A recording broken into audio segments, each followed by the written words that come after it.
안녕하세요. 성직고 학생 여러분. 2학기 가정 10차시 온라인 수업을 시작하겠습니다. 오늘은 한옥의 특징과 우수성에 대해서 하고요. 한옥의 특징과 우수성이 이제 마지막 시험 범위 되겠습니다. 한옥은 그 조상들의 지혜가 담겨서 우리나라 당긴 전통주택을 얘기합니다.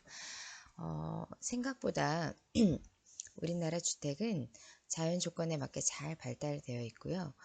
굉장히 과학적으로 설계가 된 게 특징입니다. 한옥의 특징에 대해서 다시 한번 우리 살펴보겠습니다. 사람들이 쾌적하게 사는데 적합한 조건을 갖추고 있고, 배산 임수의 지형을 이용하고 온돌과 마루를 함께 사용해서 추위와 더위에 융통성 있게 대처하는 것이 특징입니다. 자연과 인간이 공존하는 삶을 되게 중요시 여기는 우리나라 민족의 특성 때문에 사실 집을 지을 때도 자연과 더불어 있는 그런 모형이 많이 있습니다. 수준 높은 예술성을 지닌 것이 특징인데, 여기서 배산임수가 무엇인지 좀 알아봐야겠죠. 배산임수는 배산, 산을 등에 지고 임수, 물을 내려다 볼 수 있게 이렇게 뒤쪽으로는 산, 앞쪽으로는 물, 이렇게 집을 짓는 것을 배산임수라고 합니다. 우리나라에서 정말 선호하는 그런 지형이죠. 사실 현대에서도 배산임수의 그런 그 마인드는 있어서 우리가 아파트를 짓거나 이럴 때 보면 뒤에는 산 같은 이렇게 이런 조그만 산이 있고 앞에는 이렇게 물이 흐르는 이런 지형을 선호합니다. 그래서 저희가 탄천이라든지 이런 천을 근거로 끼고 이렇게 아파트를 짓는 것들이 특징이죠. 그래서 이런 배산임수 우리나라가 되게 좋아하는 방법 중에 하나입니다. 한옥의 우수성에 대해서 다시 한번 알아봅시다. 한옥은 되게 과학적으로 기술적으로 우수성이 되게 돋보이는 건축물인데요. 태양의 움직임과 고도를 이용해서 처마, 공기와 대류를 이용한 대청마루, 열의 전도와 대류를 이용한 온돌. 그래서 사실 되게 공기의 흐름과 열의 그 전파되는 거, 그 다음에 태양의 움직임과 고도를 생각해서 처마를 지음으로써 태양을 더 안으로 깊이 들어오게 할 수도 있고 막아설 수도 있고 이런 등등등의 요소들이 있습니다.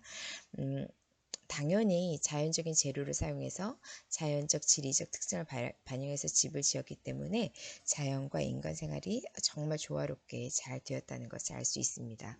한옥은 이런 우수성이 되게 뛰어난 건물이기 때문에 여러분이 잘 알아놓을 필요가 있습니다. 다시 한번 자세히 알아볼까요?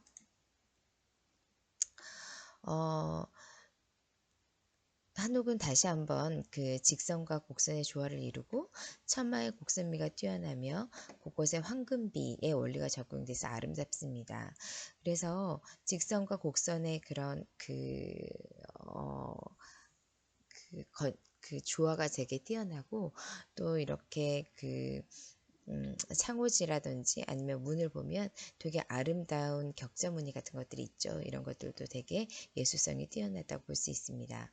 여름에는 마루, 겨울에는 온돌에서 같이 보내는 것이 특징이라서 우리는 개별적으로 개인 공간을 중요시하는 것보다는 가족이나 이렇게 같이 모여서 시간을 보내는 것을 소중히 여기기 때문에 소통하는 데 있어서 우리가 좀더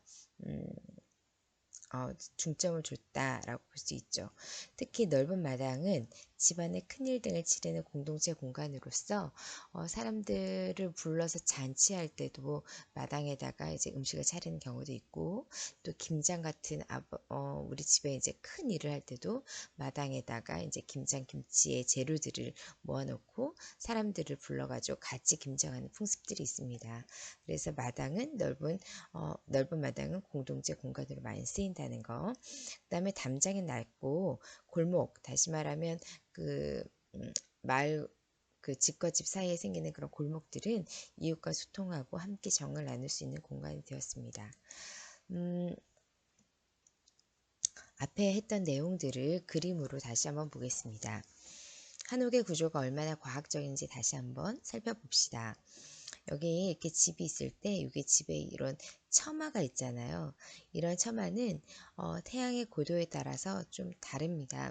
겨울에는 태양이 이제 남중 고도를 좀 낮게 뜰 때 이 낮게 뜬 고도에서 태양빛이 들어갈 때는 안쪽으로 깊이 들어가는 경향이 있습니다. 그러나 여름철 태양처럼 고도가 높은 태양의 경우에는 앞에서 쫙 막아서 태양이 많이 집 안까지 깊이 들어오지 않게, 그래서 너무 덥지 않도록 그렇게 막아주는 효과들이 있습니다. 그래서 겨울철과 여름철 고도 차이를 이용해서 겨울에는 깊이 햇빛이 들어오게 함으로써 보온이 좀 잘 되게 하는 그런 효과가 있죠. 그리고 우리는 그 앞에 잔디를 심지 않습니다. 집 앞에는 잔디를 심거나 뭐 나무를 많이 두거나 이러지 않고 그냥 이제 땡볕처럼 이렇게 그냥 마당을 두는데, 이 마당을 두게 되면 여름에 그 마당에 있는 이런 땅들이 데워져서 공기가 이제 하늘로 올라가게 되고, 상승 기류가 되게 되면 이 기류는 자연적으로 배산 임수의 지형에 따라서 이렇게 뒤에 나무가 있는 이쪽에 시원한 그쪽으로 공기가 흐르게 되죠. 이렇게 해서 흐르게 되면서 공기가 뜨거워지던 공기가 차가워지면 차가운 공기는 아래로 내려와서 집의 창과 창을 통해 가지고 이렇게 기류가 흐르게 됩니다. 그래서 앞에는 데워지고 뒤에는 차가워지고, 그래서 데워진 공기가 위로 올라가서 뒤로 가서 차가워져서 아래로 내려가고, 이렇게 공기가 위에서 아래 이런 대류의 흐름들이 생겨서 바람이 이제 불게 되는 거죠. 다시 한번 그림을 보면 겨울의 태양은 안쪽으로 깊이 들어온 특성이 있고, 여름의 태양은 앞에서 막아줘서 뜨거운 햇빛이 들어오지 않게끔 하고, 앞에는 땅을 두었기 때문에 뜨거운 공기가 위로 올라가면 기압차에 의해서 공기가 위로 이렇게 올라와서 뒤로 가게 되면 뒤쪽에 있는 나무의 영향으로 공기가 식어져서 아래로 내려가고 창문을 통해서 이렇게 흐르는 이런 그 구조를 가지고 있습니다. 그래서 이런 처마하고 그다음에 여기 있는 창들은 되게 과학적인 원리를 갖고 있다라고 볼 수 있는 거죠. 한옥을 구조를 다시 한번 보면, 위에 있는 요거는 이제 아름다운 지붕이고요. 그 다음에 이 지붕에서 이렇게 있는 것은 이제 처마라고 볼 수 있습니다. 그래서 이 안쪽에는 되게 목조로 처마가 있고 그 위에 지붕을 올린 형태 이렇게 되게 있죠. 그 다음에 한옥의 연결고리가 이제 마루인데 방과 방 사이를 연결해주고 가족들이 많이 여기 나와서 얘기를 할 수 있는 소통의 장이 되기도 합니다. 이렇게 지붕과 처마를 받치고 있는 이런 기둥들이 있는데, 이런 거를 보통 대들보 또는 여기 받쳐주는 것 주출돌이라고 하죠. 그리고 보기 드나드는 통로라고 하기도 하지만 사실 창입니다. 그래서 이 뜨거워진 공기가 뒤로 가서 차가워지면 이렇게 창과 창을 통해서 시원하게 바람을 불 수 있도록 그렇게 만든 구조이죠. 그리고 사람의 중심, 그러니까 각각 방들이 있어서 사람들이 잘 어, 지낼 수 있도록 그 개별적인 방이 있고, 그 다음에 방과 방들이 많이 있는데 그것들을 연결해주는 마루를 볼 수 있습니다. 이거는 기와 밑에 있는 처마인데, 우리나라 사람들이 이거를 과학적으로 태양의 고도를 맞춰가지고 겨울과 봄, 여름, 가을, 겨울마다 태양빛을 이용하는 정도가 다른데, 그것과 더불어서 또 아름다움을 추구를 많이 했습니다. 이렇게 처마 밑에 이렇게 단청이라고 해서 이렇게 색깔을 입히는 게 특징입니다. 문양은 여기 나와 있는 이런 문양들 말고도 굉장히 다양한 문양들이 있는데, 우리나라는 이렇게 5가지 색, 오방색 등을 사용해서 이런 처마를 되게 아름답게 꾸미고 있었습니다. 이렇게 색을 칠하는 이유는 이런 처마들이 보통 나무이기 때문에 해충에 의해서 사가지거나 또는 바람에 의해서 낡아지거나 이런 것들을 막기 위해서 여기다 색깔을 입히게 되면 그런 것들로서부터 좀 보호할 수 있다라고 합니다. 그래서 사실은 여기 있는 나무 목재를 보호하기 위해서 색깔을 입혔지만, 입히는 과정에서 우리나라의 예술성을 발휘해서 굉장히 아름답게 짓고 있죠. 사실 이런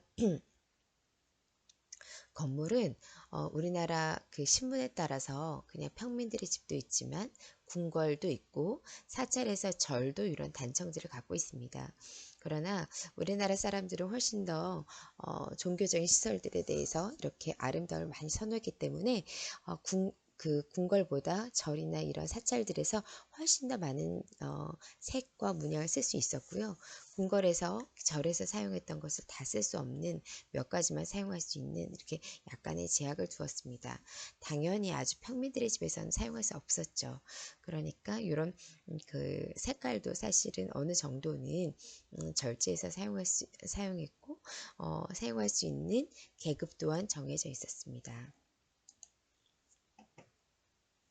과학적 원리 중에 하나는 이건데 우리나라는 보통 이렇게 디귿자형 또는 니은자형 이렇게 이제 그렇게 많이 지었는데 그렇기 때문에 이렇게 디귿자형의 이어도 이렇게 막혀 있어서 되게 답답함을 느낄 수 있지만 여기 창과 창을 다 열게 되면 맞바람이 불면서 되게 시원하게 이렇게 느낄 수 있게 되죠.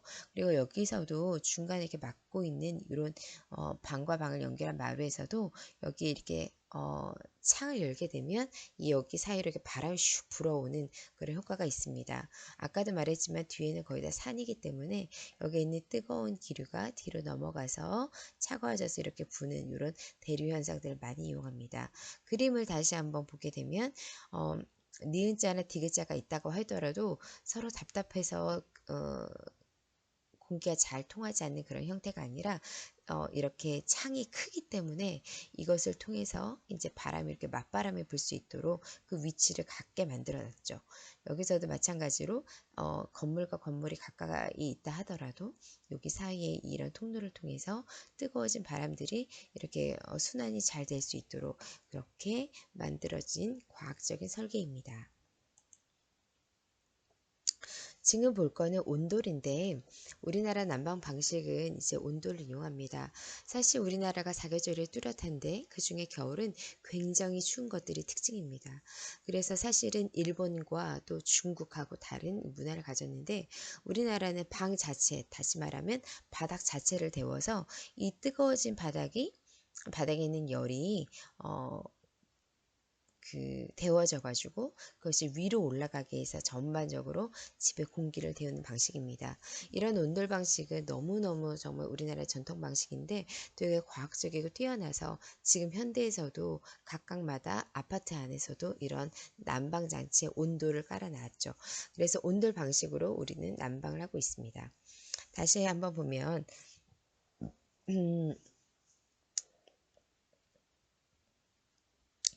여기 밑에 이쪽에 부엌인데 밥을 하기 위한 여기 아궁이가 있습니다.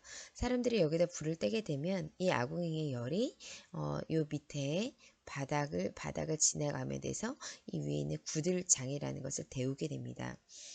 각각의 구들장을 데우게 되면 이 구들장이 서로서로 이제 열의 전달을 이제 계속해서 해주게 되면서 위에 있는 이런 이렇게 바닥을 데우게 되는 거죠. 그래서 전체적으로 이렇게 따뜻하게 되고 이 따뜻하게 되면 이 위에 있는 공기가 데워지고 공기가 따뜻한 공기 위로 가면서 전반적으로 훈훈해지는 그런 모양새를 갖고 있습니다.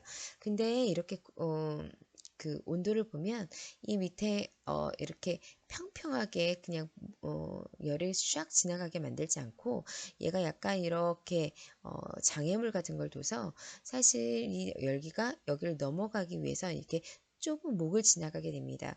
이 좁은 목을 지나가도록 하기 위해서는 여기서 이 공기라든지 이런 뜨거운 것들이 살짝 모이게 돼서 시간을 벌게 되는 거죠. 여기 목을 또 지나서 여기서 또 이렇게 열기가 갇혀져 있어서 이쪽에서 좀 데워지는 시간을 좀 오래 머물게 그렇게 만든 것이 특징입니다. 그래서 여기서 또 좁은 통로를 지나면서 여기서 좀 오래 머물게 되고 지나가서 여기서 이제 머물면서 점점 구들장을 데우게 되죠. 그래서 이 아래서 좀 더 머물게 돼서 이제 열기가 가득하게 하게 되고 이 중에서 열기가 빠져서 굴뚝으로 나와서 이제 나가게 되는 그런 형태입니다. 다시 한번 보면 부엌 바닥에서 이렇게 열기들이 그냥 쫙 그냥 빠져나가지 않고 이렇게 턱을 많이 둠으로써 턱을 지나가기 전에 여기 있는 부분을 많이 데울 수 있는, 여기 있는 돌을 많이 데울 수 있는 그런 이제 시간을 벌게 되는 거죠. 그래서 분원기를 넘고 이 고리를 지나서 계자를 통과해서 굴뚝으로 넘어가는, 그래서 여기서 열의 전도 현상이 생기고 점점 방바닥 밑에 있는 구들장이 막 데워지면서 열의 이제 복사가 일어나면 열의 대류 현상으로 공기가 더워져서 데워져서 이제 따뜻함을 느끼게 하는 그런 이제 그 과학적인 난방 방법입니다. 또 우리나라는 건물을 지을 때 바로 이런 땅 위에 바로 이렇게 짓지 않는, 대부분의 건물이 이렇게 목조 건물인데, 목조 건물을 보면 굉장히 높다는 걸 알 수 있습니다. 특히 여기 밑에 보면 이렇게 더 밑을 휑하게 뚫어놓는, 다시 말해 주돌 위에 약간의 이렇게 이제 건물을 올리는데, 사실 궁과 같은 데는 이게 굉장히 높아서요. 사람이 이제 허리를 굽혀서 여기 지나갈 수 있을 정도까지도 이렇게 만들죠. 이렇게 기단을 높인 이유가 있습니다. 기단이 집을 짓기 전 집 터의 한 층을 높게 돌로 쌓은 단을 가리키는데, 집을 땅 위에 바로 지으면 땅에서 올라오는 습기로 인해서 실내 공기가 눅눅해질 수 있답니다. 기단 덕분에 실내가 적정한 습도로 유지돼서 쾌적한 생활을 할 수 있는 거죠. 그래서 바로 사실 무엇보다도 우리가 목조를 짓기 때문에 나무는 습기에 약해서 이렇게 한 단의 기단을 올려서 땅의 습기가 바로 집에 올라와서 집에 이제 습해지지 않고 뽀송뽀송한 쾌적한 상태를 유지할 수 있도록 돕는 거죠. 사실 우리나라 여기 문은 굉장히 아름다운 걸로 유명한데, 이렇게 창살에다가 이렇게 창호지를 붙여가지고 우리가 사용해야 했습니다. 보통은 이렇게 이제 띠살무늬라서 이렇게 격자무늬로 이렇게 단순한 그런 무늬도 있지만, 이렇게 문양을 만들기도 하고, 이렇게 이제 예쁜 빗살을 통해서 이제 되게 멋스럽게 만들기도 하죠. 사실 아주 간단하게 이렇게 창살 몇 개로 해서 붙이는 것들도 있지만, 이렇게 이제 격자라든지 또는 이렇게 빗살이라든지 이렇게 이용해서 훨씬 더 아름답게 만들 수 있었기 때문에 곳곳에 예술성의 그런 기질이 보인다고 할 수 있습니다. 이거는 뭐냐면 우리나라가 얼마나 자연과 친해졌는지를 알 수 있는데, 사실 이렇게 서민들의 집뿐 아니라 서민들은 사실 집을 올릴 만한 기와나 이런 것들을 올릴 수가 없어서 주로 지붕들은 이렇게 나무의 껍질이라든지 아니면 목판이라든지 이런 걸 이용해서 위에 있는 지붕을 올렸습니다. 그렇다고 해서 이렇게 서민들의 집만 이렇게 자연 친화적이라고는 볼 수 없고요. 우리 보통 그 기와를 올릴 때 그 기와도 흙을 모양을 해서 구운 거기 때문에 사실 저희 보통 목재와 흙과 이런 것들을 이용해서 집을 짓는 한옥은 굉장히 자연 친화적인 재료로 되어 있습니다. 더더군다나 서민들의 삶은 그렇게 비싼 집을 지을 수 있는 만한 상황이 아니었기 때문에 집을 지을 때 이렇게 강원도에 위치한 이렇게 귀틀집처럼 이렇게 통나무를 이렇게 우물 정자로 이렇게 쌓아 놓은 다음에 그 위에 흙을 입혀 가지고 이렇게 벽을 만든 다음에 위에 이제 지푸라기라든지 아니면 나무 널빤지라든지 이걸 이용해 가지고 이렇게 지붕을 올린 형태입니다. 여기 있는 기틀집과 비슷하게 여기 있는 너와집은 이것도 마찬가지로 흙벽으로 되어 있고, 위에 있는 이 지붕들은 다 모두 나무들의 그 널빤지 또는 너와 이런 것들을 이용해 가지고 이렇게 올린 집들입니다. 이 굴피집도 마찬가지로 주로 이제 화전민들이 많이 이용했다고 하는데, 나무 껍질 등을 이용해서 지붕을 올리고 이렇게 나무 그 기둥 같은 걸로 눌러가지고 이제 지붕을 고정시키는 이런 방법들이죠. 그래서 되게 깔끔하고 멋진 한옥들과 이런 기틀집 또는 너와집, 굴피집 이렇게 아주 서민들이 이런 자연의 재료를 이용해서 만든 이런 집들도 이렇게 많이 존재하고 있었습니다. 한옥의 특징 다시 한번 보겠습니다. 처마는 여름에 햇빛을 가려 시원하게 해주고 지붕과 함께 방 안에 따뜻한 공기를 가두는 단열 효과가 있었습니다. 지붕과 처마는 곡선미를 나타내서 그냥 단순하게 정사각형을 짓는 것이 아니라 아름다운 곡선으로 떨어지게 만들어서 우리나라만의 독특한 아름다움을 갖고 있습니다. 바닥에서 한 단 높이 쌓는 이 기단은 땅으로부터 오르는 습기를 줄여주고 바람이 잘 통하게 해줘서 목재가 이제 썩지 않도록 그렇게 만드는 그런 역할도 하고 있었습니다. 한옥의 특징은 대청마루, 마루가 있었는데 마루에서 그러니까 방과 방 사이를 연결해주는 마루, 앞 뒤에 문을 다 열어두면 공기가 시원하게 통하기 때문에 통풍이 잘 돼서 시원했습니다. 창과 문에는 창호지는 습도를 조절하고 단열 및 통풍에 효과가 있고 방 안으로 들어온 햇빛을 은은하게 만들어주는 효과가 있습니다. 한옥의 창살은 황금비계에 따른 디자인 원리가 적용돼서 아름다움을 느낄 수 있도록 그렇게 제작되었습니다. 다시 한번 말하겠지만 한옥은 자연적인 재료를 사용했습니다. 계단은 돌을 사용했고 기둥과 석가래, 문, 마루 등 나무를 사용했고 벽은 집과 흙을 섞은 흙벽이고 창과 바닥에는 나무로 만든 한지를 사용했죠. 이거는 꼭 서민들만의 특징이 아니라 한옥을 옛날 주택인 이 한옥들은 거의 다 이런 그 자연적인 재료를 사용했다는 것이 특징입니다. 어, 음, 계급에 따라서 얼마나 그 흙이라든지 마감을 잘했느냐 이런 차이들은 있지만 주로 이런 자연적인 재료를 사용한 것이 그 한옥의 아주 주된 특징이라고 볼 수 있죠. 온돌도 다시 한번 보겠습니다.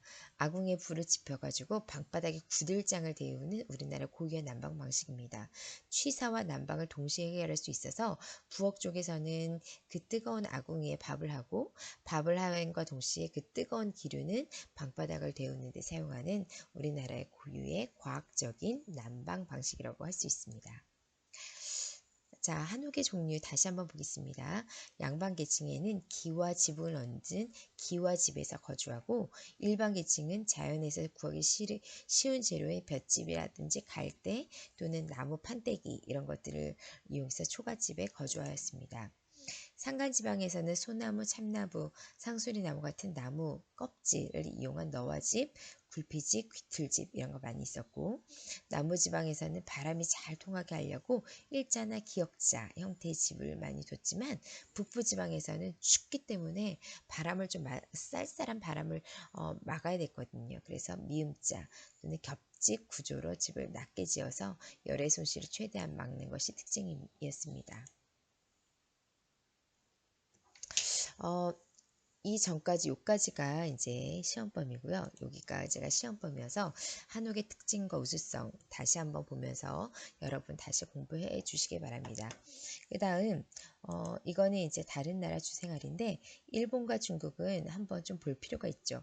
일본은 우리나라처럼 이렇게 춥지 않기 때문에 난방을 주로 화로 이렇게 다시 말하면 조그만 화로 같은 걸 집 중앙에 놓고 다다미로 이제 바닥을 깔아서 습기라든지 추위라든지 이런 한계가 올라오지 않게끔 만든 구조입니다. 주로 지진이 많이 일어나기 때문에 목조 주택을 많이 이제 하고 있고 지붕 경사를 우리나라보다 급하게 만들어서 비가 많이 오고 눈이 많이 오는 것을 대비하고 있습니다. 중국은 가운데 정원을 두는 게 특징입니다. 그래서 사업원, 다시 말하면 건물 4개를 동서남북으로 막아서 가운데 뚫린 중정을 둔 것이 특징이죠. 자, 한번 볼까요? 이게 일본의 건물인데요. 우리나라 건물보다 이제 지붕의 이 경사가 급한 것이 특징입니다. 그래서 눈이 많이 내려오면 이 눈이 그 무게에서 미끄러 내려올 수 있도록 그리고 이제 너무 무겁게 지으면 지진이 났을 때 확 무너져 내리는 것이 쉽기 때문에 사실 이런 이렇게 그 기와를 올리는 것보다는 그러니까 흙을 부어서 만든 기와라기보다도 아니 이 위에 있는 것들은 보통 나무 껍질이나 이런 것들 판판히 펴가지고 이렇게 정돈된 모습으로 이렇게 만든 것이 특징이라고 합니다. 그래서 어쨌거나 일본은 이런 형태의 문화를 가졌고요. 바닥 내부를 보면 이렇게 요렇게 돗자리 같이 생긴 걸 다다미라고 하는데 다다미를 딱딱 규격에 맞춰서 이렇게 까는 것이 특징입니다. 지역에 따라서 너무 춥기 때문에 중간에 화로를 놓고 다다미를 까는 그런 지역들도 있습니다. 이거는 중국의 사업원이라는 그 건데 보통 건물을 하나, 둘, 셋, 넷, 사방을 다 막아서 이렇게 네모 미음자로 짓는 것이 특징이고 중간에 이렇게 그 중정이라고 해서 가운데 이제 모이는 이런 그 공간을 두는 것이 특징입니다. 그래서 중국의 건물들을 보면 주로 앞에서 보기 때문에 여러분이 잘 옆으로 못 볼 수도 있지만 이렇게 미음자 형태로 구성됐다는 거. 그래서 이렇게 사업원 내부를 보면 이렇게 갇혀져 있고 이렇게 중간에 정원이 있는데 이런 걸 가운데 있는 정원을 중정이라고 합니다. 동남아시아는 비가 많이 와서 수상가옥이 발달했고요.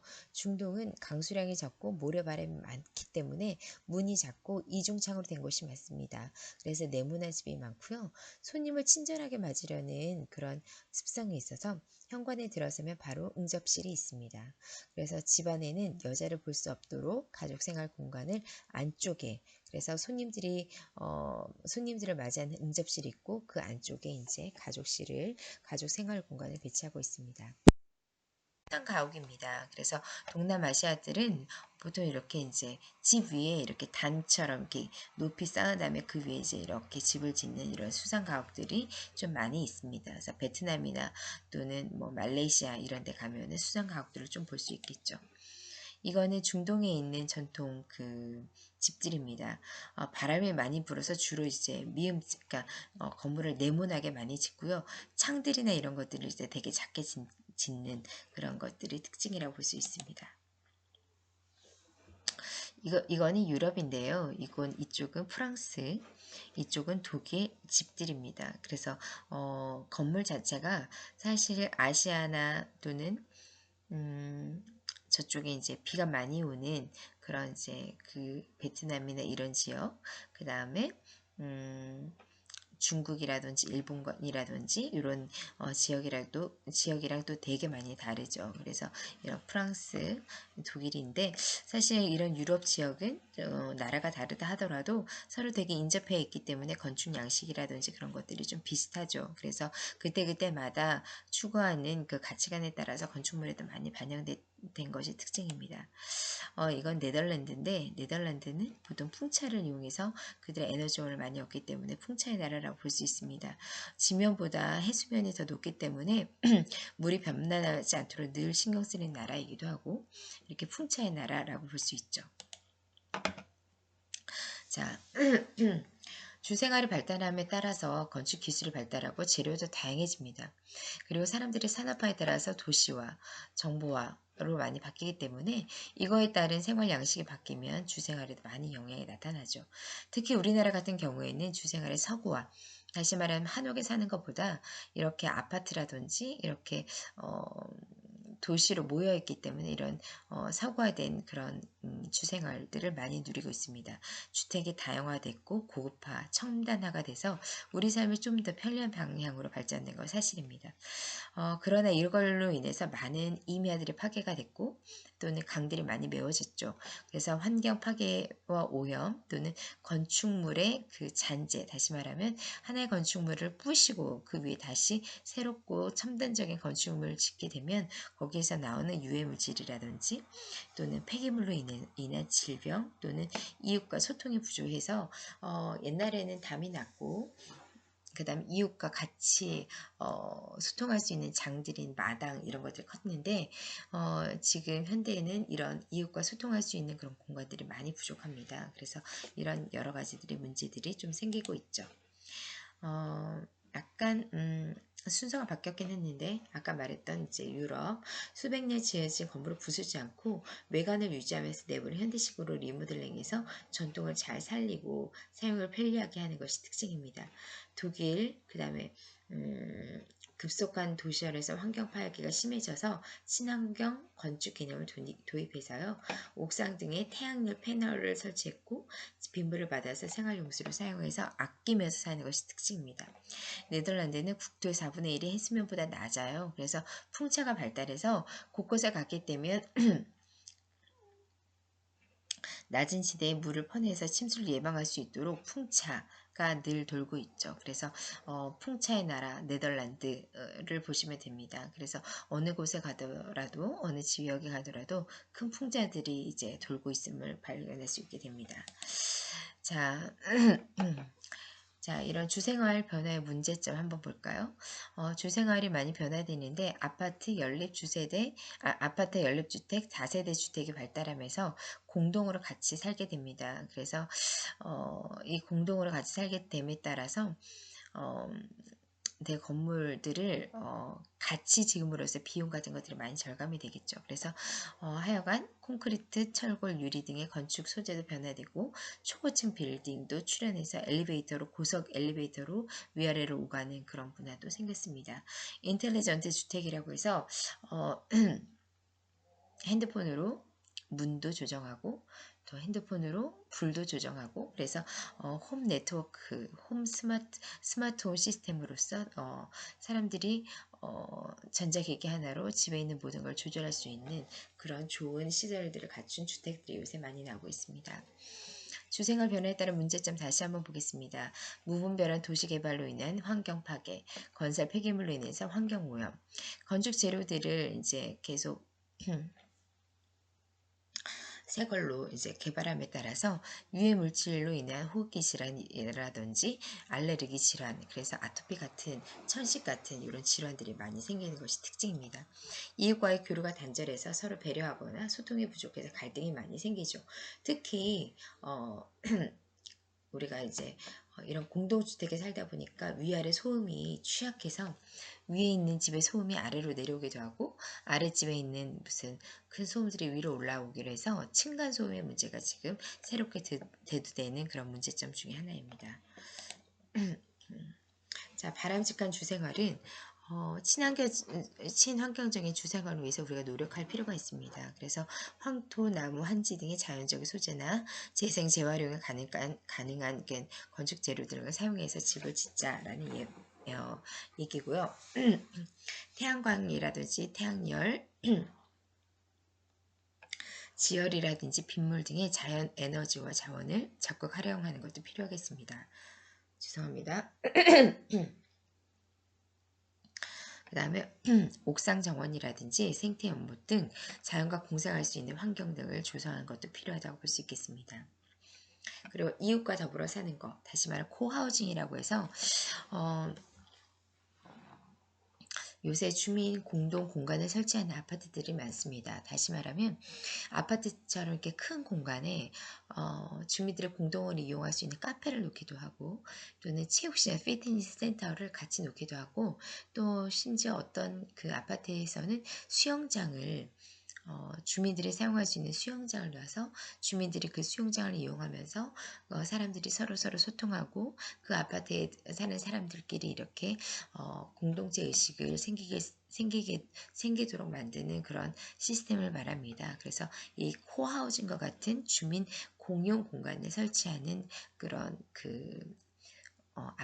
아파트들 들이 요새는 많아지고 있죠.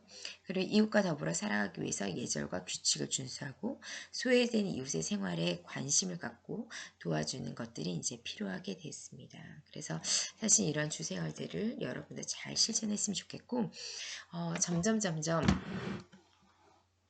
시대가 변해가면서 주거 형태도 많이 바뀔 거고 사람들이 선호하는 주택 문화도 많이 바뀔 겁니다. 그래서 여러분들이 어른이 되었을 때는 지금보다 훨씬 더 스마트한 스마트 앱을 많이 사용할 것 같고 그 다음에 훨씬 더 이웃과 소통할 수 있는 그런 툴을 많이 만들 것 같습니다. 그래서 여러분들이 어른이 되면 이런 우리나라의 이런 과학적인 것과 그 다음에 예술적인 특성을 이용해서 집을 이제 짓기도 하고 같이 살기도 할 텐데 바람직한 이런 친환경적인 주생활과 이웃과 더불어 생활할 수 있는 이런 주생활들을 기억하고 그런 방향으로 나갈 수 있도록 서로 협력했으면 좋겠습니다.